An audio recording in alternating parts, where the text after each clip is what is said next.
Alamin. Wassalatu wassalamu ala asyrafil anbiya'i wal mursalin wa ala alihi wa sahbihi ajma'in. Subhanaka la ilma lana illa ma 'allamtana innaka antal alimul hakim. Rabbi shrah li sadri wa yassir li amri wahlul 'uqdatam min lisani yafqahu qawli. Amma ba'd.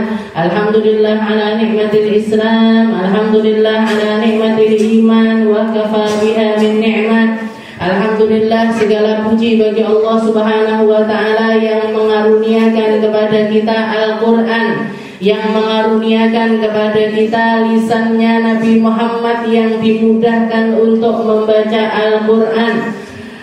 Alhamdulillah, segala puji bagi Allah Subhanahu wa ta'ala, kita berada di dalam majelisnya Al-Quran, sama-sama mengkaji Al-Quran, sama-sama mengkaji sesuatu yang paling bernilai yang pernah Allah Subhanahu wa ta'ala hadiahkan kepada umat manusia berupa sebuah buku petunjuk untuk hidup yang akan membawa keselamatan kalau kita memegangnya di kehidupan kita, dan akan menyelamatkan kita di akhiratnya Allah Ta'ala ketika kita mati di atasnya, ketika kita bersama-sama menjadi hamba-hamba yang selalu dan selalu pengen tahu, selalu dan selalu pengen ngerti, selalu dan selalu pengen paham, pengen mendekatkan mindset kita seperti mindsetnya Nabi Muhammad, pengen ngerti seperti ngertinya Nabi Muhammad,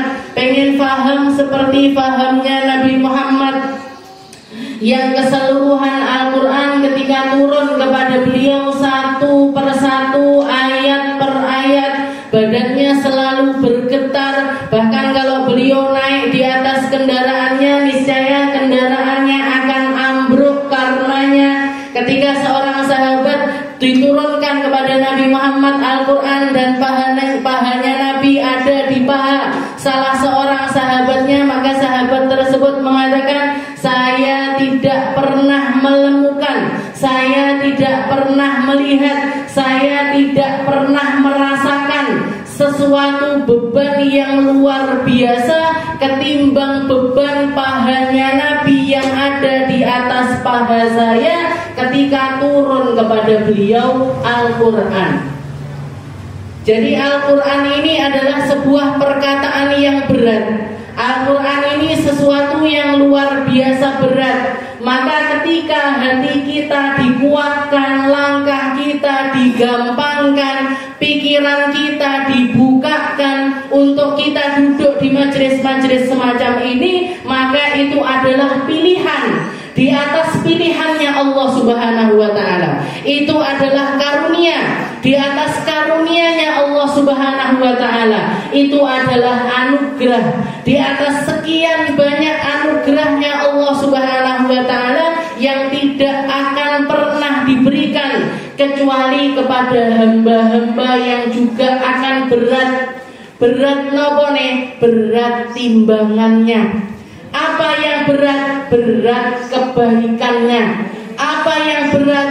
Yang berat akhlak indahnya. Semoga kita termasuk di dalam golongan hamba-hamba yang selalu mampu menampung beratnya Al-Quran, mampu menampung indahnya Al-Quran, dengan tujuan mempraktekkan segala sesuatu yang Allah Subhanahu wa ta'ala firmankan di dalam Al-Quran. Kita pengen sabar kayak sabarnya Nabi, kita pengen indah seperti indahnya akhlak Nabi, kita pengen bangun malam kayak bangun malamnya Nabi, kita pengen ngaji kayak ngajinya Nabi. Walaupun istilahnya semua itu kalau ukurannya, perbandingannya antara kita dengan Nabi Muhammad SAW amat sangat jauh sekali, tapi kita tahu pasti bahwasanya tujuan kita adalah di dalam surganya Allah Ta'ala.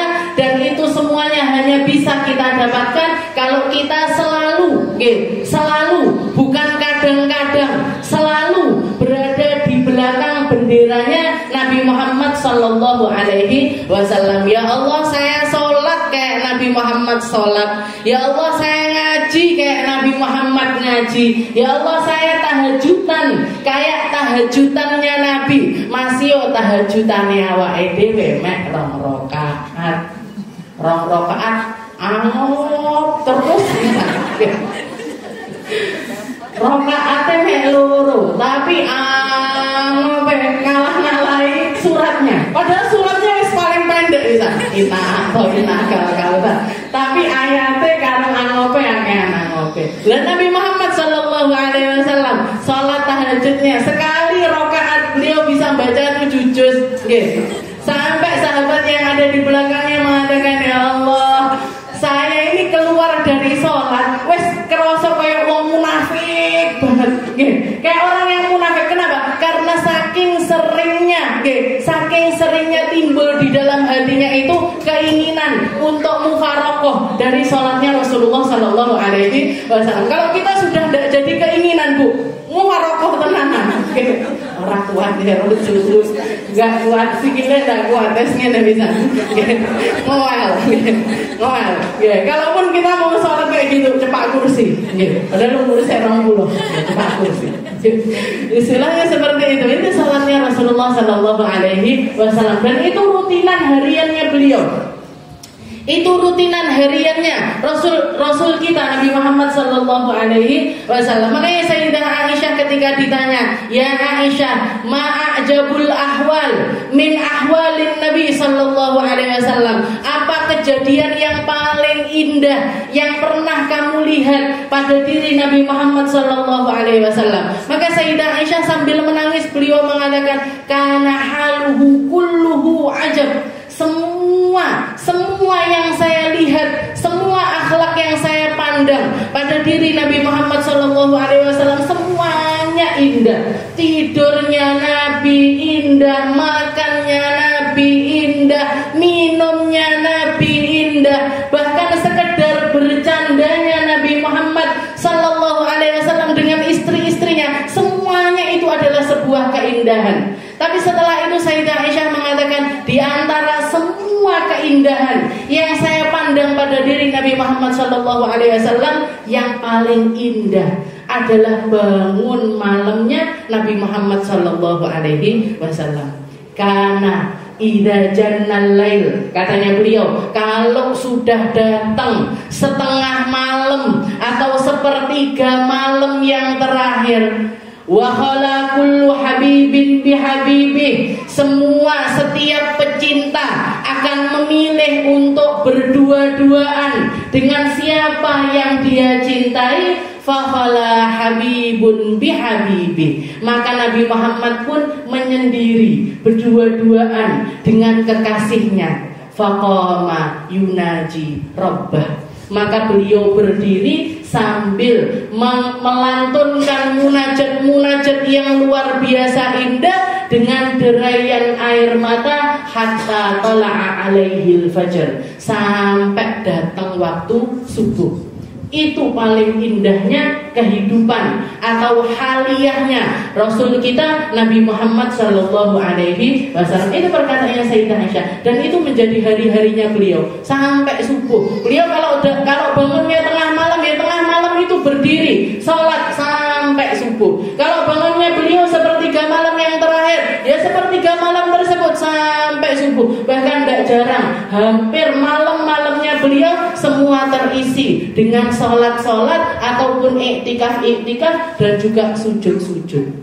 Nah, dewe kan boten nggih, setengah jam lah saurunge adzan tani nggih. Salat sak rakaat, 2 rakaat geletak-geletakne. Baca HP nggih.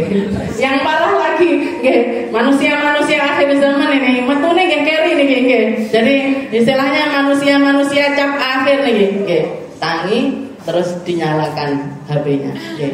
Ting-tung jam sekian bangun, sekian wiritan, diupdate nggih, didadekne status alhamdulillah jus sekarang alhamdulillah nggih.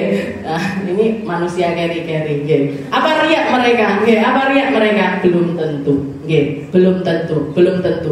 Jadi kalau misalkan kita melihat hal-hal yang semacam itu nggih, istilahnya kalau kita melihat kebaikannya orang lain, nggih. Kalau kita ngelihat kebaikannya orang lain sebisa mungkin, nggih, sebisa mungkin kita pangkas rasa-rasa suudon yang kita keluarkan adalah husnudon. Tapi kalau sudah yang dilihat itu adalah kebaikan diri sendiri, pangkas husnudonnya, jadikan suudon. Oke, jadikan suudon. Kalau itu tentang perkara kebaikan kita, saya ini saya ngakeh dhewe salate. Saya ini yang bertahan tarawih sampai ketika orang-orang wis garik separuh, aku sedih. Jadi kalau sudah melihat, kalau sudah yang dilihat itu kebaikan diri sendiri, pangkas, ojo sampai lihat, ojo sampai. Biar apa? Biar kita lupa sama kebaikan kita. Tapi kalau melihat kebaikannya orang lain, pangkas suudonnya, lihat dengan pandangan husnudon. Kita tidak pernah tahu siapa mereka. Kita tidak pernah tahu kedudukan mereka di sisi Allah Subhanahu wa Ta'ala. Kita tidak pernah tahu, barangkali mereka adalah orang-orang yang ditinggikan derajatnya oleh Allah Ta'ala setinggi-tingginya. Walaupun kalau misalkan mungkin bukan saat itu, suatu saat mungkin mereka akan jadi lebih tinggi daripada kita, mungkin mereka akan jadi lebih mulia dibandingkan kita. Tidak pernah ada yang tahu haliahnya seseorang.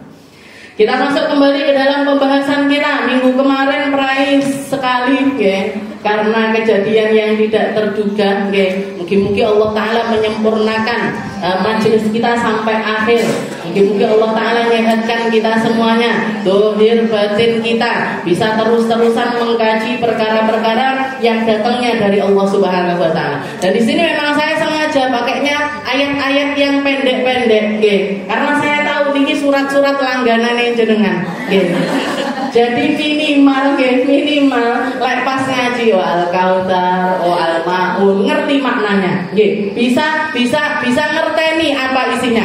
Lek saya yang dikaji Al-Baqarah, ngajine jenengan yo mek pas darusan, ngajine yo mek pas istilahnya, dan cuma lewat gitu aja, enggak jadi rutinan harian. Tapi lek surat-surat pendek, apa salah pakai surat-surat pendek? Boten, enggak salah sama sekali.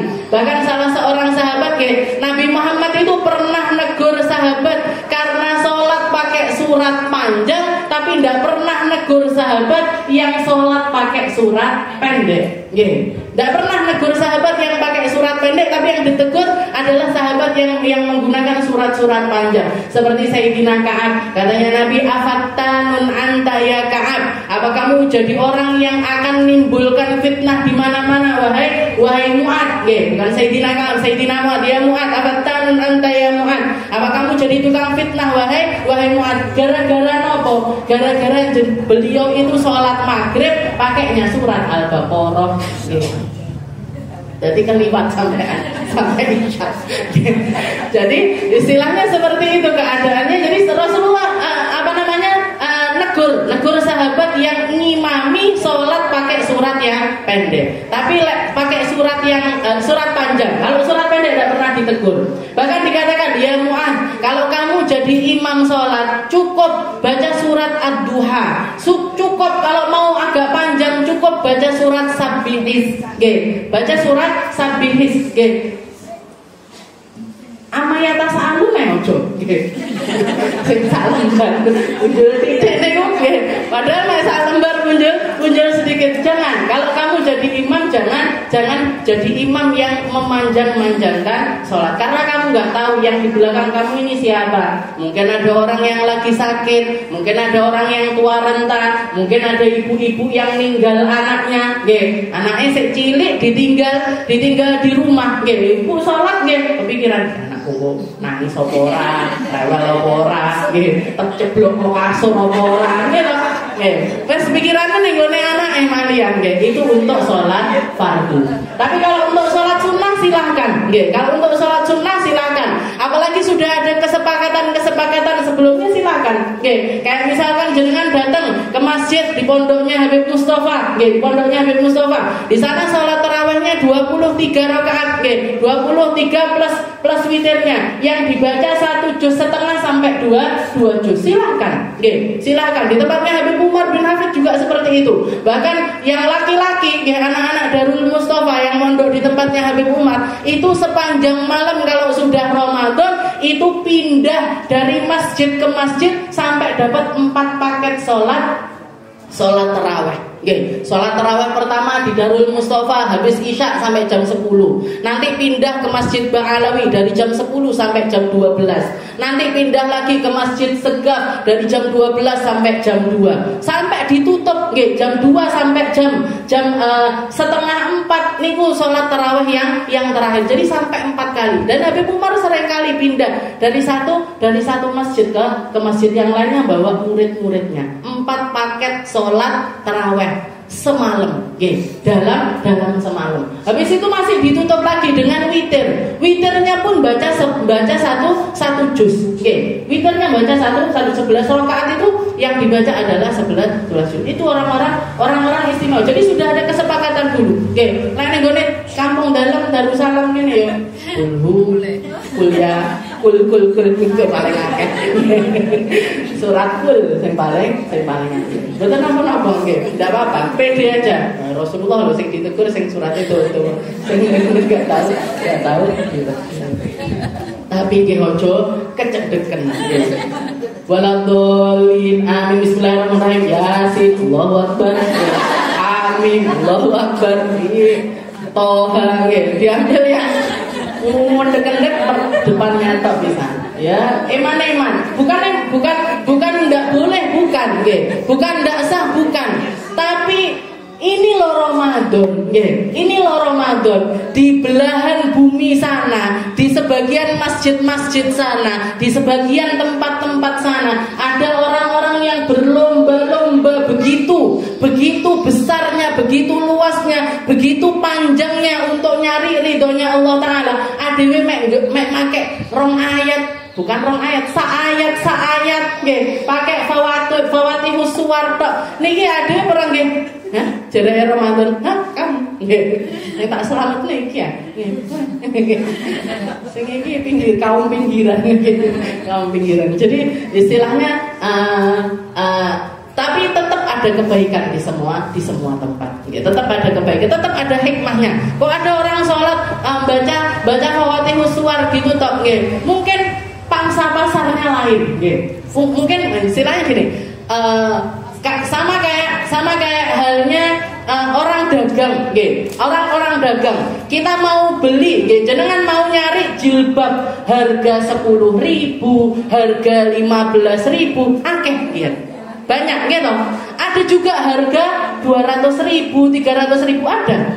Ada harga 500.000, 600.000 ada. 1 juta, 2 juta enek. Sak lembar jilbab harga 5 juta loh nggih ada. Nggih, tinggal kita mau milih yang mana. Agama Islam ini akan dijaga sama Allah Ta'ala agar bisa dipraktekkan oleh semua kalangan. Nggih, oleh semua kalangan sehingga tidak ada satupun orang yang bisa mengatakan dakwah tidak sampai ke saya ya Allah. Saya bukan orang yang mampu untuk melaksanakan sholat seperti itu. Sama Allah Ta'ala dikasih pilihan. Mau sholat yang panjang-panjang, monggo. Mau sholat yang pendek-pendek, silahkan. Mau sholat pakai fawatihus suwar, silahkan. Kamu mau ngerti Al-Quran, mek apal Fatihah, silahkan. Kamu mau ngafalin 1 juz, 2 juz, silahkan. 5 juz, 10 juz, silahkan. Mau selesai sampai 30 juz juga silahkan. Semuanya ada di dalam lingkaran ridho rahmatnya Allah Ta'ala selama hatinya tulus ikhlas di dalam menjalankan akidah tersebut. Monggo lek mau ditelucurne kali. Efek poso gampang begini. Bismillahirrahmanirrahim. Kita masuk di dalam pembahasan kita. Setelah kita menyelesaikan tafsir dari surat Al-Kautsar, surat Al-Kautsar ini isinya cuma 3 ayat, 3 ayat yang sangat pendek sekali. Inna a'tainakal kautsar Fasholli li rabbika wanhar inna syani'aka huwal abtar. Surat yang paling pendek yang pernah Allah Subhanahu wa taala dan Allah taala cantumkan di dalam Al-Qur'an, tapi maknanya, kedalamannya, keindahannya, tafsirannya, tarkib indahnya, bagusnya cara Allah taala di dalam menata ayat tersebut. Allah taala menjamin meskipun ada orang yang mau menirukan bikin 3 ayat, tidak akan pernah ada yang bisa menyetarai makna dari surat Al-Kautsar. Minal awwalina wal akhirin. Mau itu manusia awal sampai akhir zaman, mereka mau berkumpul untuk bikin satu kosakata. Kok 3 ayat? 1 ayat aja, inna a'tainakal kautsar, mereka tidak akan pernah bisa membuatnya. Ini ayat yang dijaminkan oleh Allah taala. Allah Subhanahu wa taala mengatakan, wa in kuntum fi raibim mimma nazzalna ala abdina fa'tu bi suratin min mithli. Kalau memang kamu ragu, kalau memang kamu ada di dalam hatimu itu keraguan tentang firman-Nya Allah taala, sekarang tak tantang. Silahkan panggil sekutumu sebanyak-banyaknya. Silahkan panggil sastrawan setinggi apapun titelnya mereka. Silahkan panggil orang, para pujangga-pujangga, para penyair-penyair, para pembuat-pembuat lagu, para pembikin-bikin kata-kata. Silahkan suruh ngerangkai barang satu surat pun, bahkan 1 ayat pun, mereka tidak akan pernah bisa menandingi 1 surat di dalam Al-Quran. Tidak akan bisa. Inna a'taina kal kautsar. Itu begitu turun, tidak pernah ada orang. Bahkan buktinya di mana? Buktinya kalau kita mau membuktikan gimana? Sekarang kita sudah jaraknya 1400 tahun dengan turunnya surat Al-Kautsar, tapi sampai sekarang tidak ada seorang pun ulama setinggi apapun keilmuannya, ulama setinggi apapun keilmuannya, ulama seorang pujangga sekalipun, seorang penulis syair kayak semacam Imam Haddad ataupun Imam Syafi'i ataupun Imam Habib Ali Habsyi dan lain sebagainya. Habib Ali Habsyi dengan Simtud Durarnya, Imam Haddad dengan karangan-karangan syairnya, Imam Ghazali dengan karangan-karangan syairnya, tapi tidak pernah ada yang bisa menandingi barang 1 surat pun, bahkan 1 ayat pun dari Allah Subhanahu wa ta'ala. Ketinggian maknanya, inna a'taina kal kautsar. Saya kasih kepada kamu wahai Muhammad apa yang diberikan sama Allah taala, Al-Kautsar. Apa itu Al-Kautsar? Semua hal yang akan senantiasa bertambah dan akan senantiasa ditumbuhkan oleh Allah Subhanahu wa ta'ala ketika kita masuk di dalam golongan tersebut. Islam ini akan selalu berkembang di dalam hati kita ketika kita menumbuhkannya. Iman ini akan selalu bertumbuh di dalam diri kita kalau diopeni sama kita. Salat kita akan khusyuk dan tambah khusyuk dan lebih khusyuk ketika kita ngopeni salat tersebut. Sedekah kita, ketika kita nambah, ketika kita belajar, ketika kita pengen jadi orang yang dermawan, itu akan selalu ditumbuhkan sama Allah Ta'ala sampai ke tingkat-tingkat yang manusia tidak akan mampu, istilahnya nggak masuk akalnya manusia untuk orang bisa sedekah semacam itu. Seperti Rasulullah SAW. Makanya di akhir hayatnya Nabi, ketika Nabi Muhammad haji wada, beliau sedekah dengan 100 ekor unta. 100 ekor unta sepanjang zaman, dari mulai zamannya Nabi Muhammad sampai akhir zaman, kita tidak akan pernah menemukan orang sedermawan Nabi Muhammad SAW. Sedekah 100 ekor unta. Kalau 1 ekor unta harganya 30 juta, jenengan pengne 100 niku 3M bu. Orang punya uang 3M itu sekali mengeluarkan dana 3 miliar. Niki wong hebat napa mboten? Hebat luar biasa, dan itu ditanggung dengan harta pribadinya Nabi Muhammad SAW. Tidak cukup sampai situ saja. Hewan korban yang sudah beliau beli, orang kaya biasanya nggih, Pak Presiden waktu itu kapan itu pernah heboh nggih, korban 1 ekor sapi limusin yang harganya 1M lebih. Media semuanya sudah bahas. Dibelah dewe apa dibelah wong? Dibelah sendiri apa dibelahkan orang? Nggih. Ongkang. Nggih. Ngenekno apa? Kuliti, ini kan. Bahkan mungkin minta, nggih, aku minta ininya, minta jantungnya, minta hatinya, minta ininya dan lain sebagainya. Nabi Muhammad sallallahu alaihi wasallam sedekah 100 ekor onta, 63-nya beliau sembelih dengan tangannya beliau sendiri. Beliau sembelih dengan pedangnya beliau sendiri. Baru sisanya 37 ekor disembelihkan oleh Sayyidina Ali bin Abi Thalib. Ini Nabi Muhammad sallallahu alaihi wasallam. Ndak mek sedekah, tandang, ngasih contoh,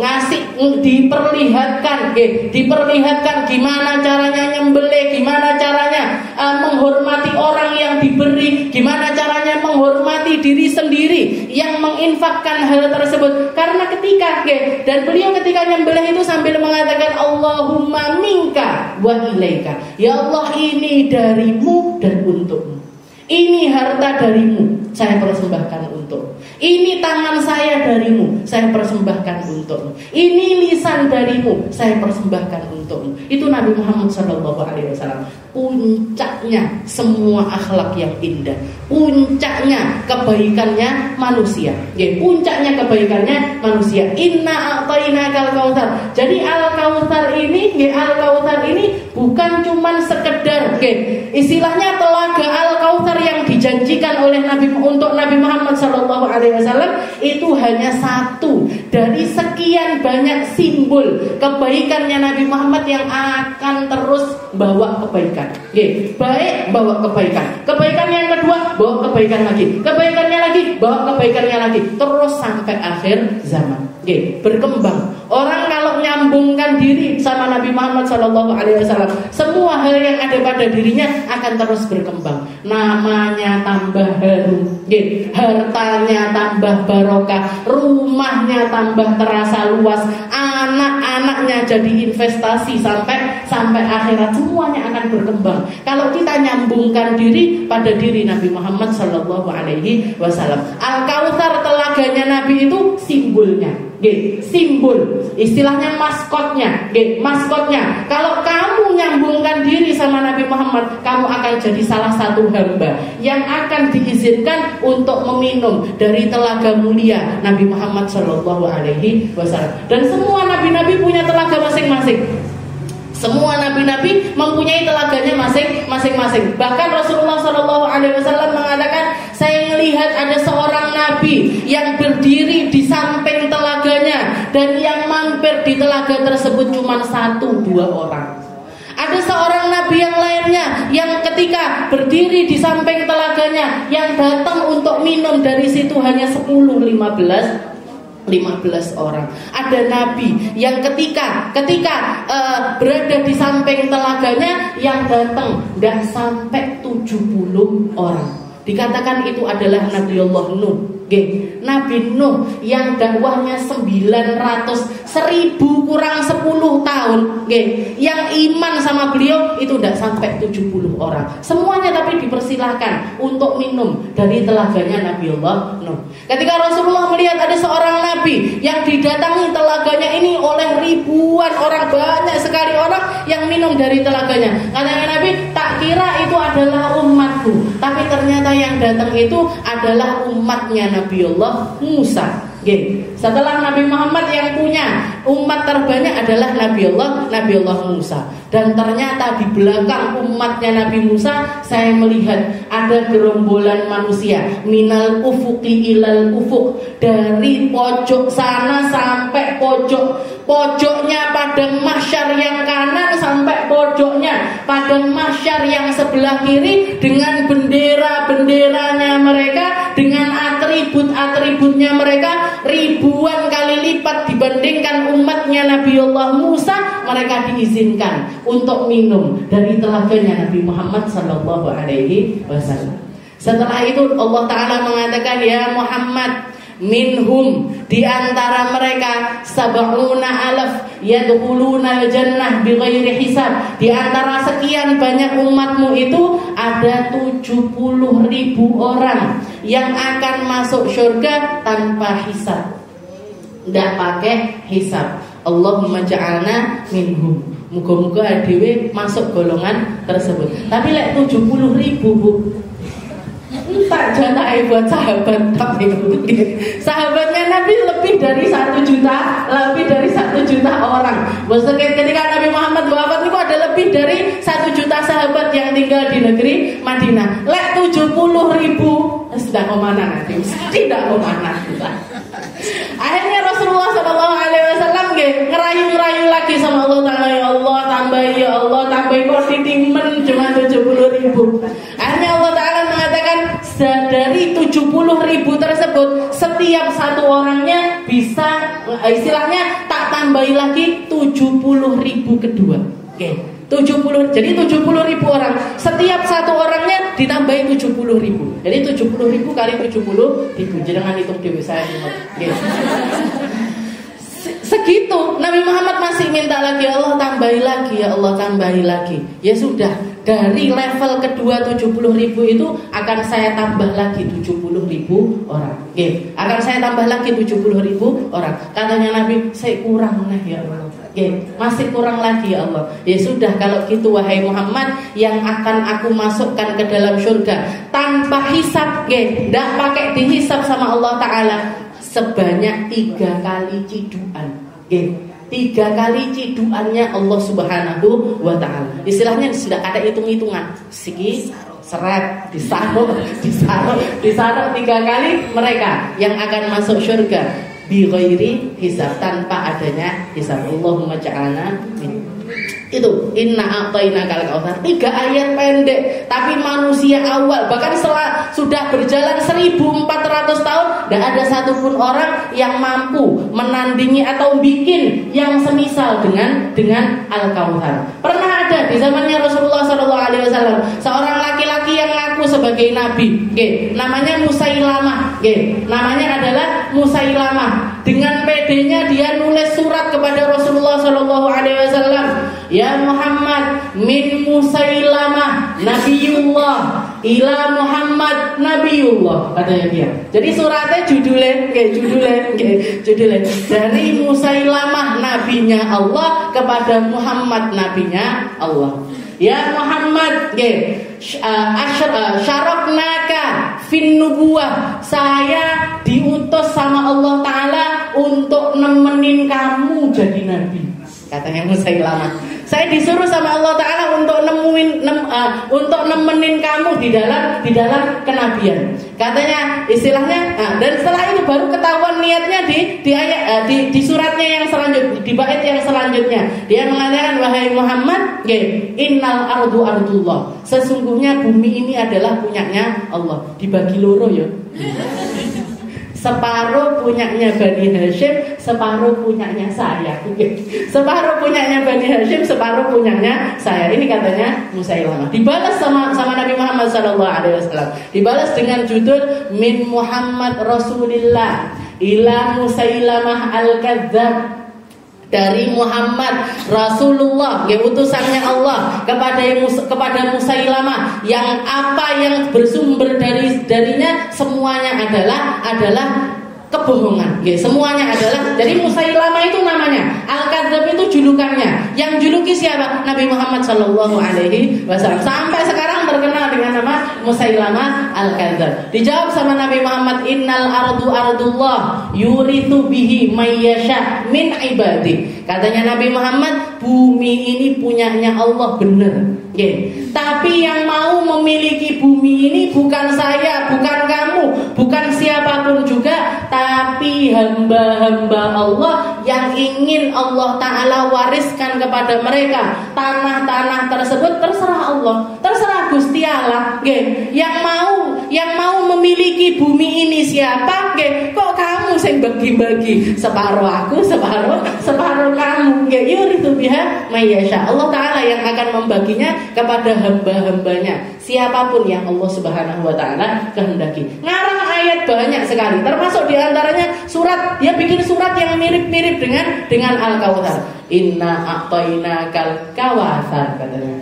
Saya berikan kepada kamu Al-Kautsar. Kautsar ini apa? Nggak ada artinya, nggak ada artinya. Bahkan di ayat yang lain, saking senengnya Musailamah ini sama roti, senengannya roti, makanannya itu, makanan favoritnya itu roti. Ngarang ayat judulnya roti,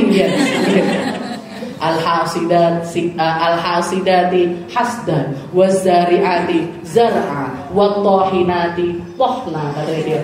Tukang tumbuk perempuan, tukang ngadon perempuan, sampai walaqimati lakma, katanya dia. Walaqimati sing bagian ngemplok roti. Pokoknya nggak ada maknanya sama sekali. Ini ayat karangannya Musailamah Al-Kadzdzab, bereno-reno, ada tentang difda, ada tentang kata, kata, wahai kata, kenapa kamu kok bisa tinggal di laut, bisa tinggal di darat juga bisa. Terus pokoknya nggak masuk akal, aneh-aneh. Al-fil wa ma adraka mal fil. Akhirnya jadi lagunya anak-anak. Jadi lagunya Al-fil, gajah. Tahukah kamu apa itu gajah? Yang punya badan besar, matanya kecil, telinganya lebar, hidungnya panjang. Karangan Musailamah Al-Kadzdzab itu. Dan sama Allah Ta'ala ditampakkan. Keburukannya Musailamah itu ditampakkan sama Allah Subhanahu wa Ta'ala. Ketika ada salah satu, tapi yuk herannya orang-orang kayak gini nih, sing melok ya akeh dia. Pengikutnya itu juga banyak. Pengikutnya itu banyak. Ada salah satu dari kaumnya itu datang dalam keadaan buta, bilang sama Musailamah, ya Musailamah, Muhammad, Nabi Muhammad SAW datang, salah satu sahabatnya matanya lepas di dalam peperangan, diludahi, dibaliknya iso delokna. Tidak pakai operasi, tidak pakai apa-apa, balik lagi bahkan lebih terang dibandingkan mata yang satunya. Ini saya sekarang buta. Saya sekarang buta sisih, buta satu. Tolong sembuhkan mata saya yang buta. Didoni sama Musailamah. Cuy, si jinnya malah buta. Jadi yang pertamanya satu buta, dua jadi buta. Itu Musailamah kan. Ditambahkan ini namanya istidraj. Jadi istilahnya sama Allah Ta'ala aneh, orang biasanya kita ngeludahi siapapun sampai bisa jadi buta itu kan aneh, jadi Musailamah itu dikasih sesuatu yang istimewa untuk dia, tapi untuk menghinakan dirinya. Itu namanya adalah istidraj. Na'udzubillahi min dzalik. Inna a'tainakal kautsar. Jadi inna a'tainakal kautsar. Sekarang kita masuk ke surat kita yang selanjutnya, yaitu surat Al-Ma'un. Surat Al-Ma'un. Al-Ma'un ini artinya adalah sesuatu yang sedikit. Sesuatu yang sedikit. Diambil dari akhir ayat tersebut. Wayamnaunal ma'un. Wayamnaunal ma'un. Orang-orang yang mencegah terhadap perkara yang sedikit.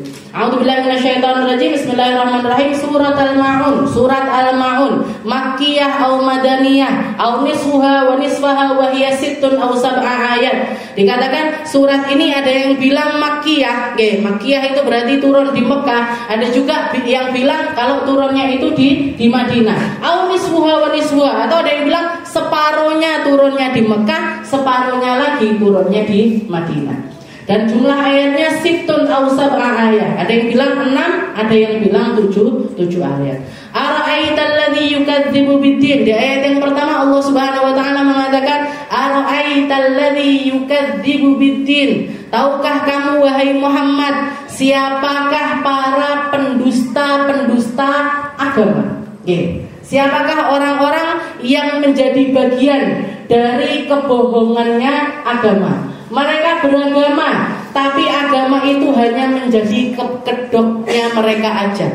Mereka beragama, tapi sungguh di dalam hatinya tidak ada iman sedikit pun. Bahkan tidak ada Islam sedikit pun. Iman, kalau kita ngomongin agama, kalau kita ngomongin iman, agama itu adalah sebuah kenikmatan yang Allah Subhanahu wa taala berikan kepada kita dan menjadi nikmat yang paling besar. Makanya ulama kita mengajarkan alhamdulillah ala nikmatil islami wal iman wa kafa biha min ni'mah. Ya Allah, saya memuji kepada Engkau atas nikmat Islam dan iman yang ada pada diri saya, dan itu satu nikmat itu aja sudah menjadi nikmat yang luar biasa mengalahkan nikmat-nikmat yang lainnya. Nikmatnya Allah Ta'ala untuk kita ini banyak sekali. La tuhsuha wa in ta'uddu nikmatallahi la tuhsuha. Kalau kita mau ngitung-ngitung nikmatnya Allah Ta'ala, tidak akan bisa kehitung. Tapi nikmat Islam iman itu sendiri itu sesuatu yang tidak bisa dipungkiri, menjadi sesuatu. Bahkan Allah Subhanahu wa Ta'ala menyebutkannya sebagai sebuah nikmat.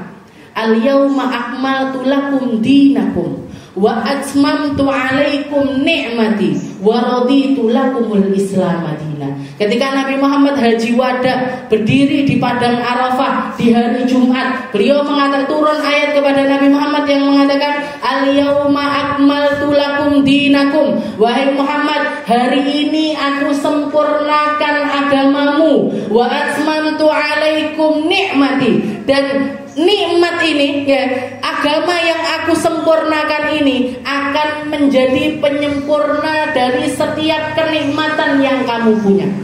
Mata kita kalau merasakan imannya sempurna mata tersebut. Telinga kita kalau ngerti imannya sempurna telinga kita. Langkah kita kalau ngerti nikmatnya iman Islam di dalam langkah tersebut sempurna. Langkahnya jenengan jadi sempurna, rasa hatinya jenengan jadi sempurna, akhlaknya jenengan jadi sempurna, hartanya jenengan jadi sempurna, suaminya jenengan jadi sempurna, anak-anaknya jenengan jadi sempurna, umurnya jenengan jadi sempurna. Kalau ngerti iman Islam yang ada di dalamnya. Lek ndak ngerti, ya hanya akan menjadi nikmat-nikmat yang juga Allah Ta'ala berikan kepada hamba-hamba kafir, yang juga Allah Ta'ala berikan kepada manusia-manusia manapun. Bahkan Allah Ta'ala berikan juga hal tersebut kepada hewan-hewan. Kita makan, hewan juga makan. Kita nafas, hewan juga nafas. Kita BAB, hewan juga BAB. Semuanya. Kita nikah, hewan juga nikah. Kita punya anak, hewan juga punya anak. Yang bikin nikmat-nikmat kita ini jadi sempurna itu apa? Islam iman. Al-yauma akmaltu lakum dinakum wa atmamtu alaikum nikmati. Katanya Allah Ta'ala, saya sempurnakan nikmatku kepadamu wahai Muhammad, wa raditu lakumul Islam madina. Ya, dan satu-satunya agama yang saya ridhoi hanyalah agama Islam. Datang seorang Yahudi mendatangi Sayyidina Umar bin Khattab sambil mengatakan, ya Umar, wahai Umar, ayatun fi kitabik, ada satu ayat di dalam kitabmu, ada satu ayat di dalam Al-Qur'anmu.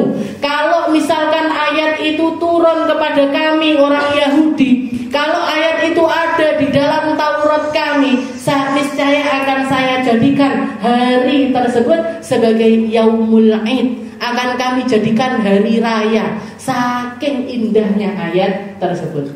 Katanya Sayyidina Umar, mahwal ayat, mahyal ayat. Ayat apa itu?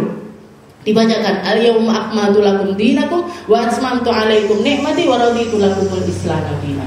Katanya Sayyidina Umar, kami bukan cuman harinya yang kita jadikan Id, bukan cuman harinya yang kita peringati, bukan cuman harinya yang menjadi istimewa untuk kami umat Islam, tapi tanahnya jadi istimewa, harinya jadi istimewa, tahunnya jadi istimewa, dan itu keluar dari manusia paling istimewa dalam keadaan paling memuliakan sesuatu.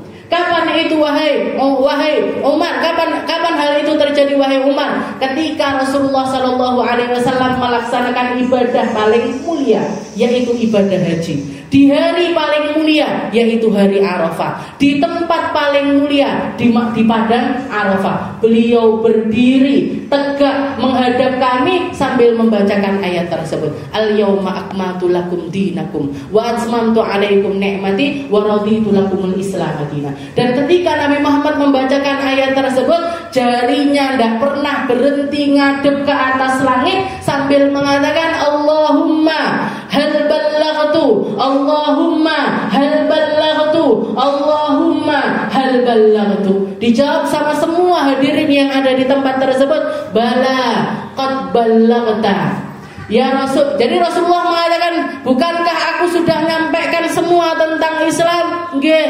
Bukankah aku sudah nyampaikan semua tentang Islam? Nggih. Bukankah aku sudah nyampaikan semuanya tentang Islam? Nggih. Setelah itu Rasulullah mengangkat tangannya sambil mengatakan, Allahumma syahid.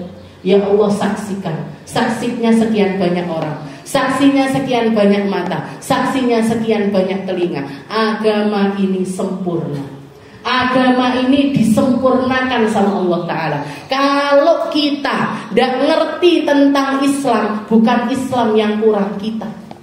Kita yang terlalu jauh dari Islam, kita yang terlalu menjauh dari Islam, kita yang terlalu disibukkan oleh sesuatu yang lainnya sampai tidak ngerti tentang Islam. Na'udzubillahi min dzalik. Jadi Rasulullah, al-yauma akmaltu lakum dinakum. Sayyidina Yusuf, Nabiullah Yusuf, ketika beliau sudah diangkat menjadi istilahnya jadi gubernur, jadi petingginya negara Mesir pada saat itu, beliau doanya kepada Allah Subhanahu wa taala, beliau mengatakan, ya Allah, jenengan sudah ngasih saya harta sekian banyak, ngasih saya jabatan sekian tingginya. Dari mulai saya tidak punya apa-apa, diangkat derajat saya sampai semacam ini. Wa'allam tanit ta'wil. Dan Allah Ta'ala sudah ngasih saya keindahannya, ngerti bagaimana caranya mentakwilkan mimpi-mimpinya seseorang. Maka beliau minta, sempurnakan ya Allah, sempurnakan nikmat kenabian saya, sempurnakan nikmat kerasulan saya, sempurnakan nikmat jabatan saya, sempurnakan nikmat harta saya. Sempurnakan dengan apa? Tawaffani musliman wa alhiqni bis sholihin. Matikan saya dalam keadaan Islam dan kumpulkan saya bersama hamba-hamba lainnya yang semuanya adalah hamba-hamba yang soleh. Itu yang diminta sama Nabi Yusuf. Tawaffani musliman wa alhiqni bis sholihin. Matikan saya. Yang beliau minta, muga-muga saya jadi menteri, anakku yo jadi menteri. Enggak. Saya sekarang jadi orang kaya, muga-muga anak saya jadi orang kaya juga. Mboten. Saya jadi orang yang dihormati orang, muga-muga anak saya juga jadi orang yang dihormati orang. Mboten. Itu semuanya tidak ada di dalam pikirannya para nabi-nabi, tidak ada di dalam pikirannya hamba-hamba soleh. Mau anak saya kaya, mau miskin, selama dia punya iman Islam, mulia. Mau dia punya jabatan, tidak punya jabatan, pokoknya dua Islam iman di dalam dirinya, selamat. Mau dia jadi orang manapun, dimatikan dimanapun, hidup dimanapun, tinggal dimanapun, berada di komunitas manapun, selama dia punya Islam iman, akan selalu jadi hamba yang hormat dan dihormati karena Allah Subhanahu wa ta'ala. Hormat, dia mampu menghormati Allah. Kalau orang bisa hormat sama Allah Ta'ala, pasti bisa hormat sama orang. Orang kalau ngerti caranya terima kasih sama Allah Ta'ala, mesti pinter terima kasih sama manusia yang ada di sekitarnya. Dia akan mulia dan dimuliakan, dia akan indah dan diindahkan oleh Allah Subhanahu wa ta'ala. Makanya salah satu sahabat juga mengatakan, ketika beliau berperang di medan peperangan melawan orang-orang kafir, beliau mengatakan, walastu balihina uqtalu musliman. Saya tidak peduli, selama saya muslim, selama saya iman, mau mati dimanapun terserah, mau mati bagaimanapun terserah. Yang penting gowo Islam, gowo iman. Tawafani. Saya tidak peduli, walastu balihina uqtalu musliman. Mungkin Allah Ta'ala ngasih tetap iman Islam kepada kita semua. Ngasih iman, ngasih Islam, ditambah terus Islamnya, ditambah terus imannya. Jangan sampai jadi para pendusta iman, jangan sampai jadi para pendusta agama. Jangan sampai agama ini cuma jadi omongan doang. Jangan sampai agama ini cuma jadi ritual aja. Sing penting sholat, sing penting poso, sing penting, bukan sing penting, tapi saya butuh sama sholat, saya butuh sama puasa, saya butuh dengan Islam iman, saya butuh serius di dalam beragama. ara'aital ladzi yukadzibu biddin. Dan tips-tipsnya sudah dijelaskan nih sama Allah Ta'ala. Ayat per ayat menjelaskan siapa orang-orang yang menjadi. Jadi istilah Islam itu cuma jadi cangkang saja, tapi isinya Islam itu tidak ada. Ara'aital ladzi yukadzibu biddin fadzalikal ladzi yad'ul yatim. Mereka-mereka yang enggak peduli sama anak yatim. Wala yahuddu ala ta'amil miskin, dan tidak pernah mau ngasih makan kepada orang-orang miskin. Wailul lil musallin, serta mereka-mereka yang di dalam salat alladzina hum an salatihim sahun, gampang lupa sama salatnya. Gampang lalai dengan salatnya. Wailul lil musallin alladzina hum an salatihim sahun walladzina hum yura'una wa yamna'unal ma'un. Dan mereka-mereka yang ibadahnya tidak nyari pandangannya Allah Ta'ala, tidak nyari ridho rahmatnya Allah Ta'ala, tapi yang dicari adalah pandangan-pandangan di antara manusia. Dan terakhir wa yamna'unal ma'un, dan mereka yang nggak mau berbagi dengan sesuatu yang sangat sedikit yang Allah Subhanahu wa Ta'ala karuniakan kepada mereka. Mungkin insya Allah nanti kita jelaskan satu persatu di pertemuan kita yang selanjutnya, dan mungkin akan jadi pertemuan terakhir kita di bulan Ramadan ini. Mungkin disempurnakan sama Allah Ta'ala fahamnya, disempurnakan sama Allah Ta'ala ngertinya, disempurnakan sama Allah Ta'ala ilmunya, disempurnakan sama Allah Ta'ala ampunan dan juga rahmatnya, dan disempurnakan oleh Allah Ta'ala semua keindahan yang ada di dalamnya. Mungkin pikir sebagaimana Allah Ta'ala membukakan telinga kita, Allah Ta'ala juga membukakan pintu mata hati kita.